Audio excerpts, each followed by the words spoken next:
Di masa depan yang tidak terlalu jauh, 8 gamer menerima pesan misterius yang mengundang mereka untuk ikut serta dalam sebuah permainan baru bernama The Call Up dengan iming-iming hadiah sebesar $100.000. Mereka pun menuju lantai 25 dari sebuah gedung megah di pusat kota. Setelah semuanya tiba, suara robot terdengar menginstruksikan mereka untuk mendaftar dengan menandatangani tablet yang tersedia. Setelah itu, mereka diperintahkan untuk menyimpan semua pakaian dan barang pribadi mereka di loker, lalu mengenakan pakaian khusus yang dilengkapi sensor gerak. Saat mereka mulai berganti pakaian, Adam dijek karena tubuhnya terlalu besar untuk setelan yang ketat itu. Carl menunjukkan bekas luka bakar yang mengerikan, dan Andre menjelaskan bahwa dia dulunya seorang tentara. Setelah semuanya siap, mereka memasuki ruangan dengan pemindai. Sebuah suara menyuruh mereka untuk berdiri di atas pemindai dan menyebutkan nama pengguna mereka. Lalu mereka bisa mengambil perlengkapan baru mereka. Itu adalah setelan perlengkapan canggih dengan helm VR yang terhubung ke tulang belakang mereka untuk pengalaman imersif penuh, sesuatu yang Adam pikir hanya tersedia untuk kalangan elit.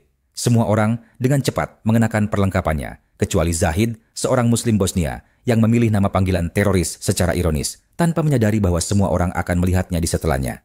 Dia tidak ingin bermain dengan nama itu dan mencoba pergi, tetapi pintu terkunci dan tidak ada yang datang saat dia meminta bantuan.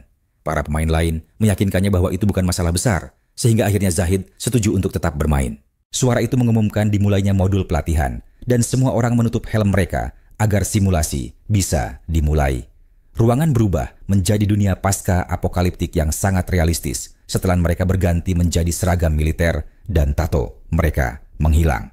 Meskipun terasa nyata, tangan mereka menembus objek-objek dalam simulasi. Saat itu, Sersan muncul dan mulai memperlakukan mereka seperti prajurit baru. Mereka juga tidak bisa menyentuhnya, dan saat mereka membuka helm, terbukti bahwa dia tidak benar-benar ada di ruangan. Dia hanyalah NPC yang sangat realistis. Kelompok itu mengikuti Sersan ke ruangan lain, tempat mereka menerima senjata yang sebenarnya hanyalah properti dalam dunia nyata. Sersan meminta mereka untuk menguji senjata itu pada beberapa botol, dan para pemain terkesan dengan recoil yang terasa sangat nyata. Setelah mereka berlatih beberapa saat, Sersan menembak 2 orang dari mereka, menyebabkan mereka kehilangan rompi pelindung. Namun, karena ini hanya tutorial, rompi mereka segera kembali. Sersan menjelaskan bahwa terkena tembakan sekali saja berarti kehilangan perlindungan dan membuat mereka rentan. Jika mereka terluka setelah kehilangan rompi, mereka bisa menggunakan suntikan serum khusus, tetapi masing-masing hanya mendapat 1. Gedung ini telah dikuasai oleh teroris berbahaya, jadi misi pertama kelompok ini adalah mengalahkan mereka dan mencapai lantai dasar dengan selamat. Mereka yang berhasil akan mendapatkan hadiah uang tunai di dunia nyata. Setelah Sersan menghilang, Andre memutuskan untuk memimpin kelompok karena pengalamannya dan memberikan tips tentang cara tetap bergerak secara sembunyi-sembunyi. Mereka memeriksa berbagai ruangan hingga seorang musuh muncul di koridor dan mulai menembak. Sebagian besar kelompok segera berlindung, tetapi Andre bergerak cepat dan membunuh musuh itu.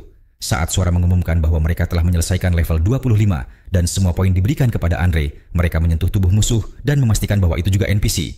Saat mereka menaiki tangga, mereka menemukan mekanisme yang akan menyetrum mereka jika mencoba keluar tanpa menyelesaikan level. Kelompok itu memasuki level 24 dan menemukan senjata yang lebih canggih. Andre mengajarkan mereka cara menggunakannya. Mereka bergerak ke ruangan utama dan Marco membunuh musuh pertama yang muncul. Mendapat kepercayaan diri, sebagian besar pemain mulai berlari-lari dan menggunakan benda acak sebagai perlindungan sambil menembaki para teroris. Adam menghabiskan semua pelurunya tanpa mengenai sasaran, sehingga Andre turun tangan untuk menembak musuh tersebut. Namun, dia malah terkena tembakan balik dan kehilangan rompinya. Sementara itu, Taylor mengalami serangan panik. Ternyata, undangan awalnya ditujukan untuk temannya, tetapi dia datang menggantikan dan kini tidak sanggup menghadapi realisme permainan ini. Shelley mencoba menenangkannya dan mengingatkan bahwa ini hanya permainan. Tetapi ketika tiba gilirannya untuk menembak seseorang, dia juga tidak bisa melakukannya.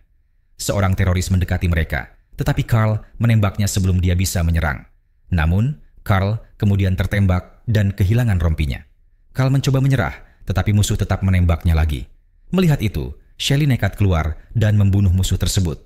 Carl dan Shelley membuka helm mereka, dan meskipun ini hanya simulasi, Carl benar-benar merasakan rasa sakit yang luar biasa. Mereka kembali ke permainan, dan Andre segera menyuntikkan serum ke Carl untuk menyembuhkannya secara instan. Carl yang masih trauma membuka helmnya lagi untuk muntah di dunia nyata, lalu berkata bahwa ini tidak mungkin hanya sekadar permainan. Setelah itu, seluruh kelompok membuka helm mereka untuk beristirahat sejenak. Sementara Adam menemukan senjata baru, Carl menjelaskan bahwa dia merasakan sengatan nyata dan menduga ini mungkin acara reality show. Zahid panik dan mencoba melepas setelahnya tetapi gagal. membuat Marco berpikir bahwa ini adalah bagian dari tes. Namun, Zahid lalu menyebutkan kemungkinan bahwa ini adalah eksperimen militer dan Marco setuju, bahkan curiga bahwa Andre adalah mata-mata yang ditanam di dalam kelompok. Perdebatan pun terjadi dan situasi semakin tegang, sehingga Andre pergi ke kamar mandi untuk menenangkan diri. Sayangnya, para pemain tidak menyadari bahwa permainan masih berjalan dan para teroris yang telah mereka bunuh ternyata hidup kembali. Salah satu dari mereka menyergap Andre di kamar mandi dan dia hanya sempat menutup helmnya sebelum tertembak. Dia ingin menyembuhkan dirinya sendiri, tetapi dia sudah menggunakan serumnya untuk Carl. Sementara itu, suara tembakan terdengar membuat yang lain segera menutup helm mereka kembali, hanya untuk melihat Edward langsung tertembak dan tumbang.